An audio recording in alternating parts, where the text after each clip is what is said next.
Bonjour à tous, bienvenue pour cet atelier où on va parler de la société Hippie et on va surtout parler du Big Data qui redonne du pouvoir aux particuliers dans la gestion de leur habitat. Pour ce faire, deux invités avec moi, Pierre Leroy, donc, de la société Hippie. Bonjour à tous. Et Fabrice Coupry qui sera notre expert témoin sur ce plateau d'Abalone Group. On va commencer avec une petite présentation de mes deux intervenants. Fabrice, vous travaillez pour Abalone Group en tant que DSI du groupe international. En une phrase, que fait Abalone ? Abalone, bonjour à tous d'abord. Abalone, ressources humaines, principalement nos intérimaires au niveau international. Nous avons une agence aujourd'hui en Belgique et principalement des agences intérimaires aussi, CDD, CDI, sur la région nantaise et toute la France maintenant.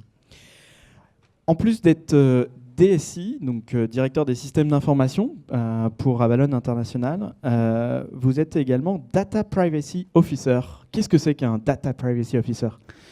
Alors en fait, c'est comme le CIL, donc le conseiller informatique et liberté, mais pour demain, pour le règlement européen, qui sera en application et surtout les amendes très sévères qui sont prévues pour le non-respect des données à caractère personnel. À compter du 26 mai matin, vous risquez, si vous n'avez pas fait vos déclarations et si vous n'avez pas de CIL, les déclarations c'est quoi ? C'est l'utilisation de vos données. Et donc, c'est à nous de on va dire, déclarer et d'essayer de faire respecter les données à caractère personnel. On va en revenir un petit peu dans le détail dans quelques instants. Pierre, en un mot pour introduire Hippie, juste en un mot. Hippie, c'est en un mot. Putain, ouais, en un mot, parce qu'après, on va reparler de l'histoire. Sacré exercice. Start-up nantaise, et on se positionne comme le premier passeport digital ou carnet de santé numérique de la maison individuelle et de l'habitat bientôt demain. Alors, le Big Data, c'est le titre de notre atelier. Je trouve que quand même, c'est pas mal un buzzword. Il y a pas mal de fantasmes autour du Big Data. J'aimerais qu'on pose une petite définition rapidement avec Fabrice. Le Big Data, c'est quoi ? Le Big Data, on va dire pour résumer, c'est l'ensemble de vos données dans vos entreprises, l'ensemble des données qui sont collectées sur Internet, l'ensemble des données qui peuvent être collectées ne serait-ce que sur des journaux. C'est regroupé dans des serveurs. Et on parle pour dire, on parle de problématiques. On parle de volume, de vitesse et de variété. Donc on dit 3V, on peut en mettre 5 aussi, avec valeur et véracité. Le Big Data, en fait, c'est des serveurs avec toutes les données, pour résumer, qu'on va pouvoir récupérer ou adapter et mettre en visualisation, mettre en œuvre. En fait, aujourd'hui, c'est ça un peu le problème, c'est que personne ne sait vraiment les mettre en forme, à part éventuellement les marketeurs aujourd'hui. Pas que ça, pas que les marketeurs.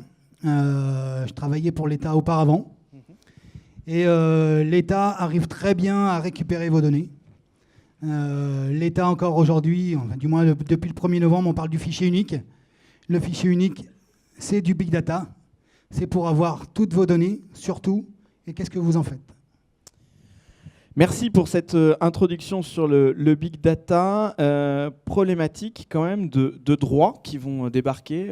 Si on parle de Big Data aujourd'hui, on est obligé d'en parler parce qu'il y a eu des grosses modifications au niveau européen, des modifications qui arrivent à échéance. Vous en parliez il y a quelques instants. Dans les prochaines semaines, il va falloir faire plein de choses. Il va y avoir plein d'amendes qui vont tomber. Est-ce qu'on peut en dire quelques mots sur ces problématiques de droit par rapport aux données ?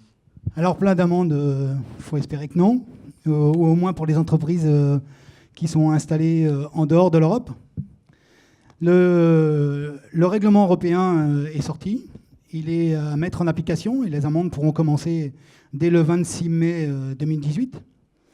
En fait, c'est quoi ? C'est sous couvert de la donnée personnelle, faire du marketing. Et pour éviter que Google ou Microsoft fassent du marketing à la place des Européens, l'Europe a sorti un règlement très sévère Aujourd'hui, la CNIL peut demander des amendes qui vont maximum jusqu'à 300 000 euros. Dernièrement, Boulanger a eu une amende de 50 000 euros. Donc, c'est rien du tout. Donc, depuis la loi de 89 en France, les données personnelles, on s'en fout un petit peu. Clairement. Demain, avec le règlement européen, la première amende, c'est 10 millions d'euros. 10 millions d'euros. Sauf si vous gagnez bien plus, ça peut aller à 2% de votre chiffre d'affaires mondial, voire selon l'infraction. Par exemple, utiliser le numéro de sécurité sociale en France pour une clé primaire, c'est-à-dire s'en servir pour faire du tri, c'est passible de 4% de votre chiffre d'affaires. Donc, effectivement, les premières amendes vont calmer le reste de la planète pour que notre commerce reste en Europe. Alors, si on fait cette introduction sur la donnée personnelle, c'est que bien sûr, dans le cadre des données sur l'habitat, forcément, on a plein de données personnelles et en gros, ce que fait IP, c'est pas ce que font les GAFA. Alors, Pierre, tu disais même les GAFAM parce qu'il faut surtout pas oublier nos amis chinois dans l'histoire. On va passer à IP et on va raconter un petit peu l'histoire parce que c'est l'histoire qui est quand même aussi intéressante. IP, société créée en 2007. Vous êtes 3 fondateurs. Tu es l'un de ces 3 fondateurs, plutôt dédié au market et au développement. Tout de suite, en 2007, un ADN digital. Comment et pourquoi vous avez créé au tout départ en 2007 IP? Alors, l'idée originelle et fondatrice, c'est Yann Persson, qui est celui qui incarne la partie innovation service chez nous, qu'il a eu en se disant il a une double caractéristique, c'est qu'il faisait du conseil chez les grands énergéticiens et de l'autre côté, il est fils d'artisan. Et il se rendait compte quand même le week-end qu'il y avait quelques écarts entre la vision finalement d'EDF, de Engie sur la notion de massification de la rénovation des logements en France et la réalité de son cher père artisan qui éprouvait quelques difficultés dans l'organisation. Et donc il s'est dit tiens, 2006-2007, je suis sûr qu'il y a une place pour finalement créer un compagnon de la rénovation, donc une plateforme digitale pour faciliter toutes les démarches qu'un particulier peut rencontrer ou doit réaliser quand il fait des travaux. Je ne sais pas si des gens ont fait des travaux ici dans cette salle. Il y en a ou pas? Oui, à peu près tout le monde. Ça s'est bien passé? Oui, il y en a qui rigolent. Donc, c'est pas le truc le plus simple et l'atelier d'avant le montrait bien, c'est qu'effectivement on est sur une problématique de professionnalisation de la filière par rapport, non pas par rapport à leur expertise, mais par rapport à la compréhension des besoins clients et on va dire la partie digitalisation. Et dès 2007, on a vu qu'il y avait un espace là pour créer un compagnon digital et indépendant du particulier entre des Bleu Ciel ou des Dolce Vita, si vous les connaissez. Du coup, vous avez commencé par créer une plateforme B2C, plutôt de type cloud habitat, puis vous avez fait une super analyse avec BCG, et puis vous vous êtes rendu compte qu'il fallait faire un premier pivot, c'est ça? Vous avez fait 3 pivots, on va lever le suspense, 3 pivots en 10 ans. Premier pivot en 2009. Exactement. Donc la première démarche, alors on n'avait pas les moyens de se payer les honoraires de Boston Consulting Group, mais l'idée en fait effectivement avec cette première plateforme, c'était de se dire ok, c'est bien, on a un super cloud de l'habitat, on a un super bilan action énergie qui nous permet de bien comprendre les besoins du client, moyennant 250 questions à lui poser. Sauf qu'on s'est rapidement rendu compte qu'on n'avait pas le flux qui arrivait sur la plateforme, pas les artisans pour faire les travaux.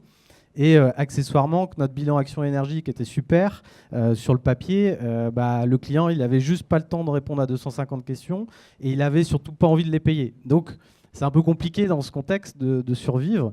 Et donc on a fait un premier pivot en se disant ok, si on peut pas exister tout seul, on va mettre à disposition finalement notre savoir-faire et notre plateforme au service de grandes entreprises qui ont pignon sur rue, qu'ils soient énergéticiens, qu'ils soient professionnels du bâtiment et notamment les négoces de matériaux, pour utiliser ce dispositif et créer des clubs des artisans de la rénovation énergétique ou des plateformes de solutions autour de la rénovation énergétique pour leurs clients. Du coup, en 2009, vous passez du B2C plutôt au B2B en devenant éditeur et opérateur. Et en 2014, vous décidez de revenir à vos premiers amours.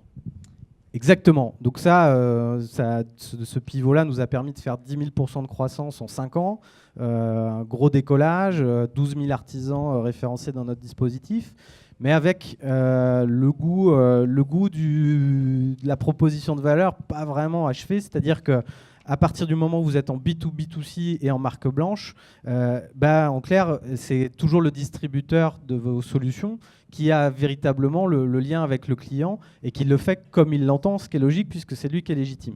Et nous, on n'était pas totalement satisfait de ça et on s'est dit il faut absolument qu'on revienne à notre vision, en tout cas de départ, qui est de dire oui, il faut un conseil indépendant. Et de cette manière-là, on a fait un pivot en 2014 en décidant de ne pas y aller parce qu'il fallait de l'argent. Donc, on avait les artisans, on avait la plateforme, mais il fallait de l'argent et donc on a décidé de partir avec une mutuelle qui est un tiers de confiance assez naturel et qui, du coup, nous a ouvert son portefeuille de 4 millions de clients pour démarrer. C'est là que naît EasyGlue, la solution que vous promouvez en ce moment. Qu'est-ce que c'est EasyGlue en quelques mots ?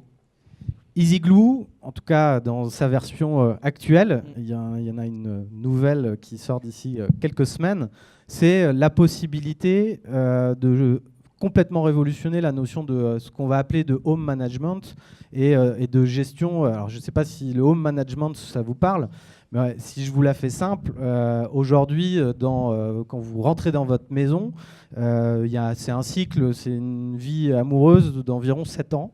Et sur ces 7 ans, vous allez rencontrer à peu près 25 fournisseurs de services, quels qu'ils soient, des agents immobiliers, des déménageurs, des banques, des assurances. Enfin, il y a beaucoup d'acteurs, des artisans qui vont intervenir finalement dans votre habitat.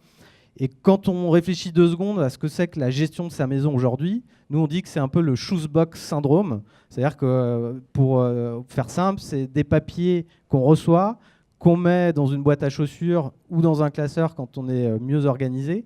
Mais fondamentalement, c'est quand même assez pénible, voire très très chiant pour le dire clairement. Et donc là, on s'est dit qu'il y avait quelque chose à faire en restituant finalement de l'information et en permettant aux particuliers d'avoir une meilleure connaissance de sa maison et du coup de pouvoir mieux gérer les choses, mieux gérer les relations avec ses fournisseurs. La grosse nouveauté par rapport à des solutions déjà existantes, parce que la boîte à chaussures, elle existe, la numériser, en fait, vous avez constaté que ça ne fonctionnait pas.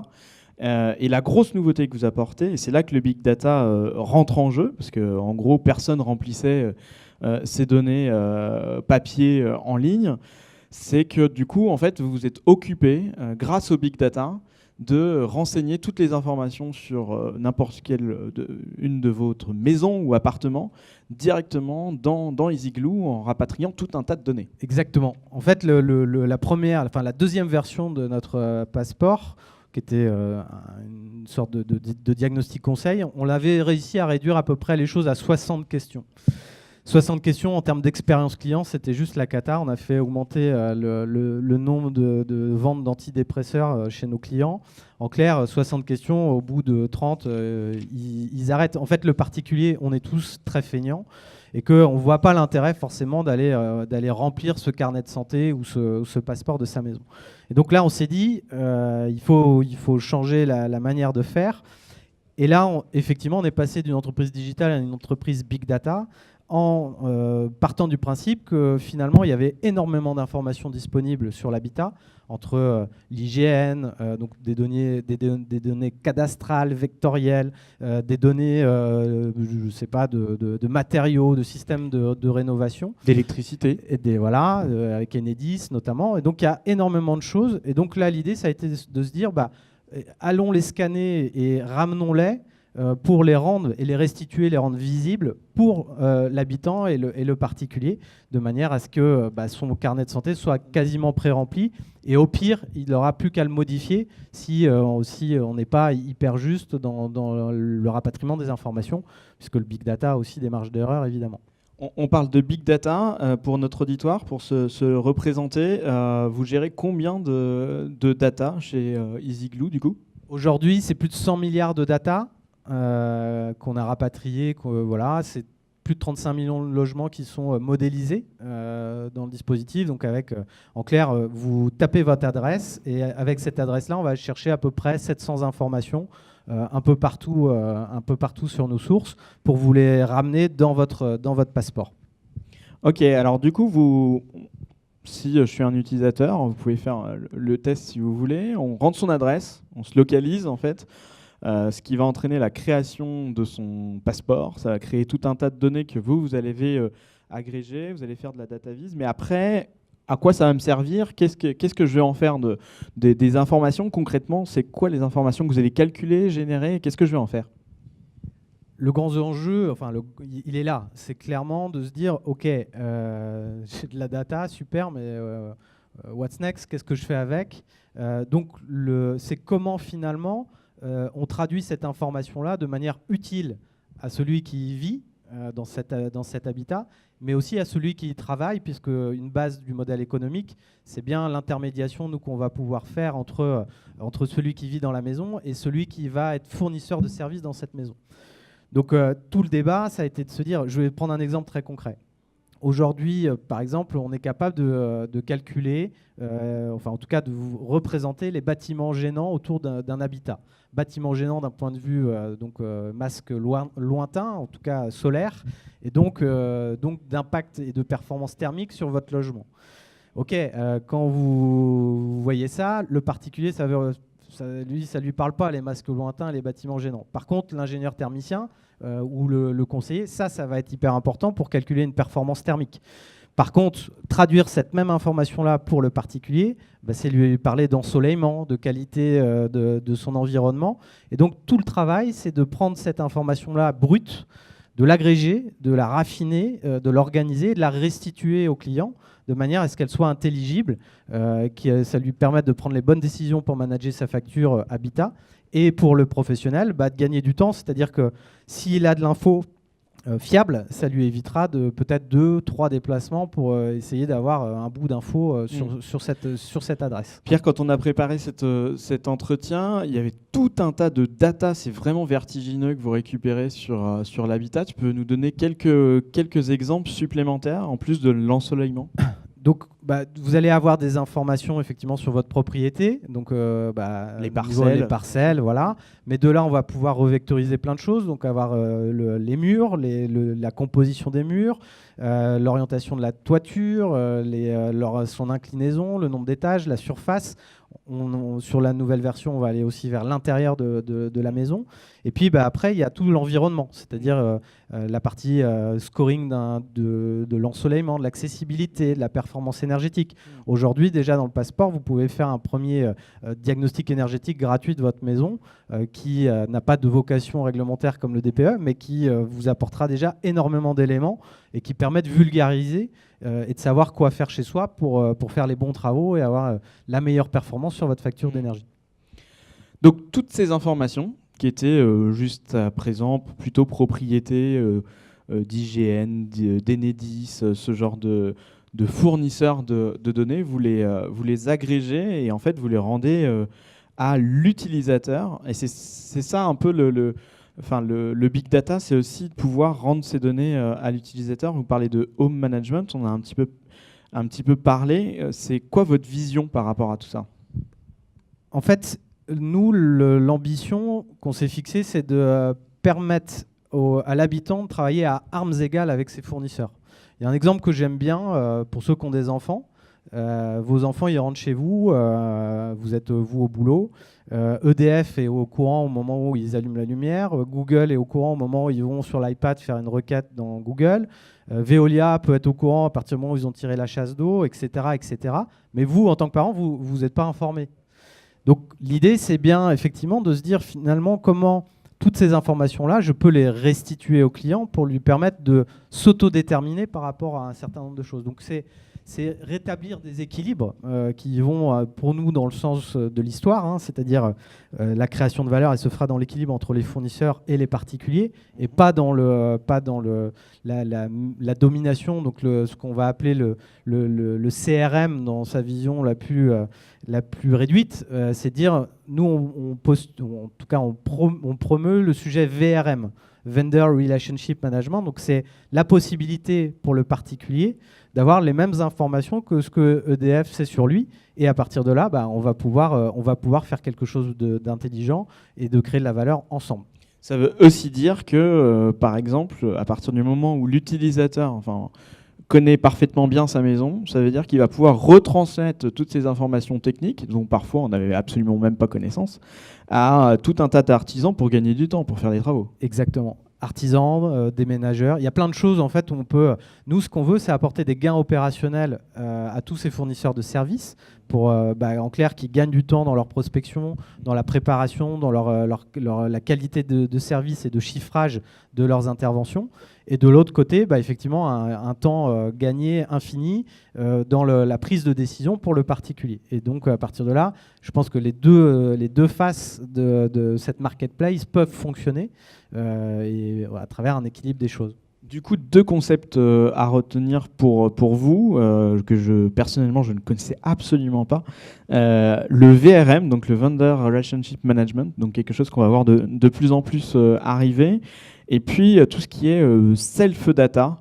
Tu veux rajouter quelque chose sur le self-data, Pierre ? Le self-data, ça porte bien son nom. C'est la capacité à s'autodéterminer, c'est ce qu'on disait. Et que dans un monde où le GAFA, avec un M ou 2 A, crée finalement une boucle de valeur autour du client, nous, on pense que c'est important de restituer l'information au client et de le faire de manière la plus claire et transparente, parce que le pari qu'on fait, c'est qu'un client qui est libre créera plus de valeur qu'un client captif. Mais ça va très loin, ça veut dire que même dans la construction de notre système d'information, on se dit que l'utilisateur d'EasyGlue, demain, il veut se barrer avec son passeport et plus nous utiliser parce qu'il ne nous aime plus ou qu'il y a un désamour, il pourra le faire.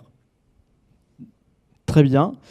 On va passer à la minute de l'expert. Qu'en pense l'expert sur toutes ces données qui sont récoltées ? Vous me racontiez que pendant 24 ans, en fait, vous avez passé votre vie professionnelle à récolter des datas pour le compte de l'État.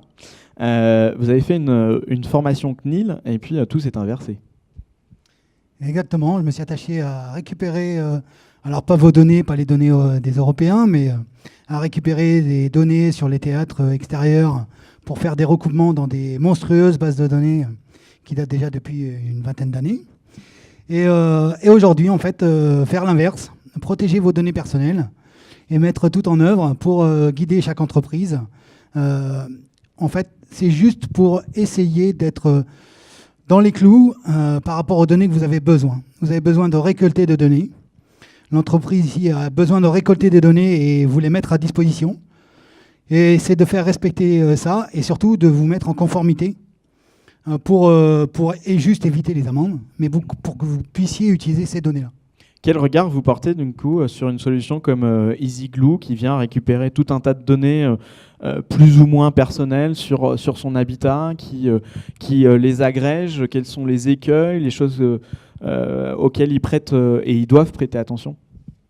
Un gros temps d'avance sur le règlement européen, puisque ça va être une obligation de demander le consentement. Il faudra que ça soit explicite, que ça soit clairement identifié sur Internet quand une entreprise ou un site Internet récupérera vos données. Et donc là, ce qu'on vous propose, c'est de maîtriser en fait vos données. Et c'est vous qui déciderez si ces données-là, quelqu'un d'autre peut les utiliser ou pas. Pierre, vous redonnez au final les données aux particuliers. Pour respecter ces réglementations, on a discuté, vous faites très attention avec ces données que vous récupérez? De fait, effectivement, il y a les problématiques de sécurisation. Donc, assez classiques. Donc là, on a des très très bons techniciens chez nous qui bossent là-dessus avec des architectures microservices vraiment à la pointe, et donc qui font qu'aujourd'hui on a une équipe technique qui est vraiment hors du commun. On a un autre travail qui se fait, qui est plus notre contribution sur des réflexions avec la FING, avec le cabinet aussi d'Axel Lemaire, à se dire finalement comment impulser un mouvement sur la portabilité des données, sur la manière de manager ça et les intégrer de manière un peu réglementaire, puisque effectivement, je pense qu'aujourd'hui, si les entreprises n'ont pas une approche un peu souverainiste des choses, c'est beaucoup de valeur qui part ailleurs qu'ici, et notamment dans la Silicon Valley. Je suis très admiratif de ce qui est fait là-bas, mais je pense que le big data, on doit s'en emparer, que les entreprises doivent s'en emparer pour transformer leur modèle, et qu'on doit le faire dans une logique de coopération. Je préfère bosser avec une mutuelle pour adresser 4 millions de clients et créer de la valeur ensemble, plutôt que de donner 1,5 million d'euros en AdWords à Google, qui va utiliser toutes ces datas sur les clients et mon business, et qui ne va pas forcément générer en local. Voilà. Pour le mot de la fin, quel conseil vous donneriez du coup aux personnes là, qui nous écoutent sur justement sur le big data en général? Quelles sont les opportunités? Ce n'est pas sale. C'était flippant la mise en scène au départ. En tout cas, je pense que c'est une source de création de valeur incroyable pour simplifier l'expérience de vos clients, l'utiliser à bon escient et surtout améliorer finalement votre proposition de valeur, et qu'il y a plein de choses à faire, même dans la coopération entre entreprises, et qu'il faut absolument réussir à décloisonner un peu les choses, c'est-à-dire que tout de suite, quand on parle données clients, c'est mon client, et on a très rapidement en fait, des postures de silo et de protection. Alors que, je prends un exemple très concret, avec un certain nombre de grands partenaires, ils avaient cette problématique-là de la donnée commercialement sensible. Qu'est-ce qu'on a fait? On a dit, nous, la data que vous avez, elle ne m'intéresse pas en soi et je n'ai pas envie de la stocker.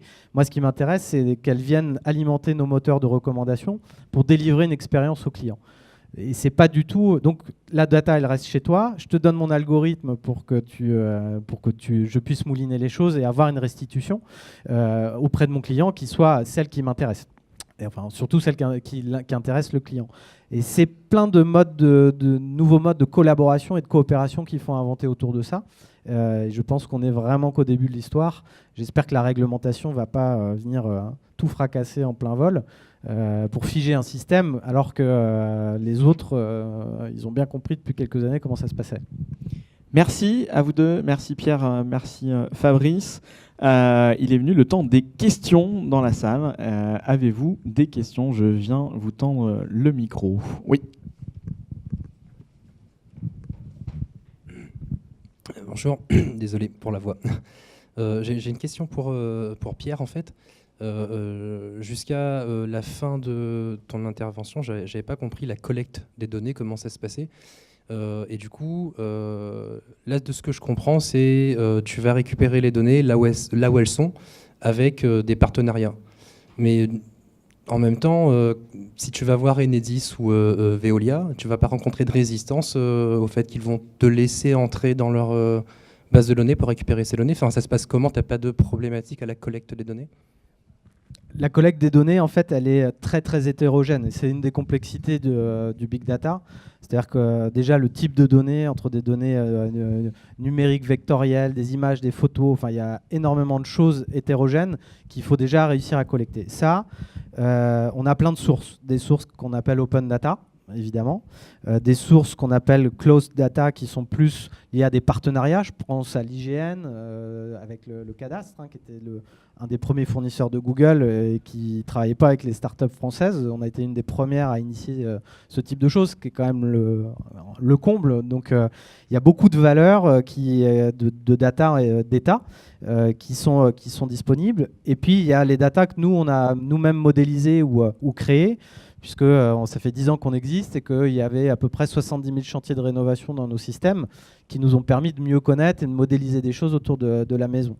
Donc c'est tout ça qu'il faut réussir à faire, c'est déjà identifier les sources de data intéressantes pour votre client, ça c'est le premier point. Nouer des partenariats, et c'est quasiment des discussions spécifiques à chaque fois, parce qu'il y a des impacts en termes juridiques, de protection, de charte de fonctionnement autour de cet actif, puisque ça reste un actif. Et puis 3, c'est derrière la performance technique pour, dans ce data lake, réussir à regrouper toutes ces informations-là, les raffiner, les organiser, les restituer auprès du client. Qu'est-ce que tu appelles un data lake ? C'est le terme technique pour le grand réceptacle dans lequel toutes les datas sont mises et à partir de là, autour desquelles on va générer de la connaissance. Une autre question peut-être ? Oui. Oula. Ils sont tous levés en même temps. Bonjour. C'est quoi le business model de DP ? Est-ce que vous achetez les données ? Donc là, c'est plutôt de la dépense, vous investissez dans la technologie et à qui vous vendez. J'imagine que ça a peut-être changé, mais voilà. Quel est le business model d'hier, d'aujourd'hui, peut-être celui de demain ? Comment ça va évoluer ? Le modèle économique, il est dans l'intermédiation. C'est-à-dire que grâce à la donnée, finalement, on qualifie mieux la demande de l'habitant. Et typiquement, on va le mettre en relation à partir du moment où il a une problématique travaux, par exemple, avec un artisan qui va venir réaliser les travaux. Et nous, on va prendre une commission sur devis signé. Donc au success fee, c'est-à-dire ça se fait, on est payé, ça se fait pas, on n'est pas payé. C'est un forfait. C'est pas un pourcentage. Une autre question ? Une question là-bas ? Juste une mini-question. EasyGlue, c'est le portail, il est en ligne actuellement ? IZIGLOO. Parce que j'ai essayé, j'arrive pas à la voir. Putain, s'il est bugué, je suis mal. Mais là, je crois que c'est pas site inaccessible. Ouais, on va résoudre ça tout de suite. D'accord, merci. Sinon, c'est pas drôle.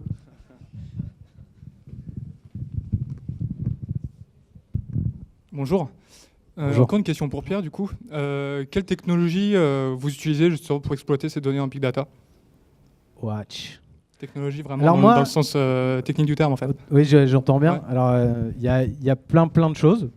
Je ne suis pas le technicien des trois. Par contre, avec plaisir, je vous mets en relation avec notre data scientist. Après, si je vous parle de MongoDB, de base de données, etc., on peut le faire, mais je ne pense pas que ce soit forcément le moment. Mais c'est des vrais technos bien robustes. Et je vous mets en relation avec le technicien de la bande quand vous voulez. Avec plaisir, merci.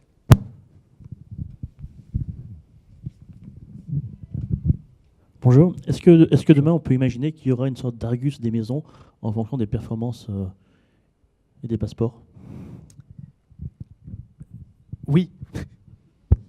Oui, de fait, puisque je pense qu'il y a un vrai enjeu sur la valeur immobilière. Effectivement, chose qu'on commence à intégrer dans notre passeport, la valeur verte. C'est aussi un truc important, c'est dire comment je maximise. Finalement, c'est un actif pour l'habitant, cette maison. Donc, comment je l'optimise, comment je la maximise dans un contexte économique et une réalité de marché. Donc, oui, un Argus de l'habitat est quelque chose de tout à fait envisageable. Nous y pensons, sérieusement. Pas qu'en se rasant.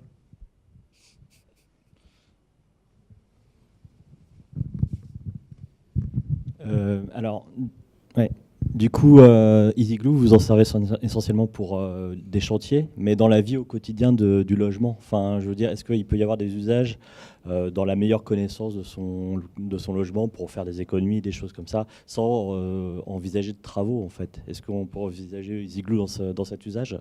Bien sûr, en fait, a priori, c'est pas une connerie, il est vraiment buggé. Putain, c'est génial. Je sais pas si je vous mettrai en relation tout de suite avec les techniciens de la bande. Le truc, c'est qu'effectivement, le passeport permet de faire connaissance avec son habitat. Et donc, on peut faire quelque chose ou pas, en fait. Après, il y a plein d'usages qu'on est en train d'inventer et de découvrir aussi avec les différents fournisseurs de services. Je vais vous prendre des exemples concrets. Un déménageur est intéressé pour prémodéliser les volumes de la maison, pour pouvoir faire un chiffrage à distance ou en tout cas calibrer quelque chose de précis pour son client.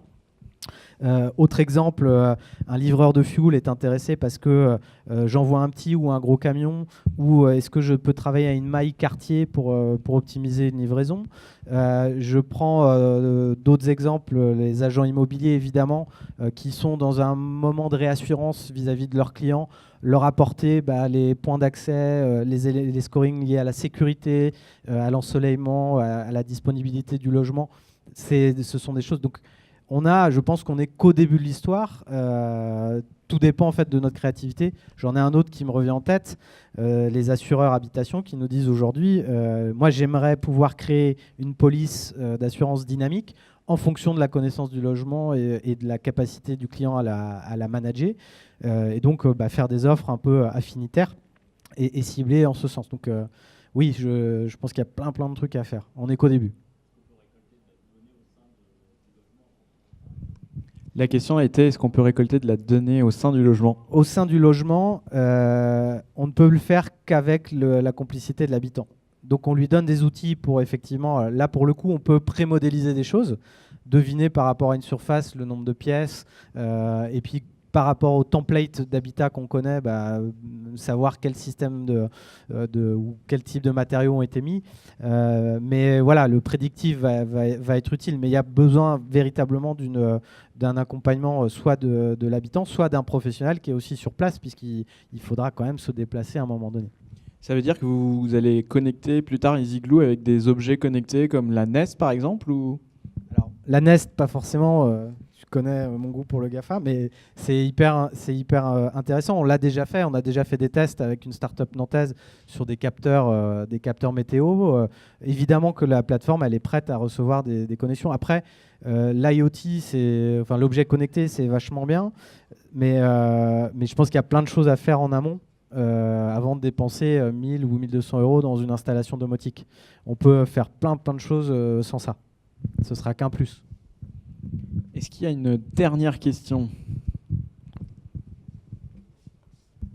Est-ce qu'on peut imaginer au niveau d'un habitat collectif de coupler justement tous ces passeports, puisque finalement la vie d'un immeuble, c'est pas uniquement une maison ou un logement, et les données elles sont assez transverses. Complètement. En tout cas, ça fait partie de notre roadmap, notre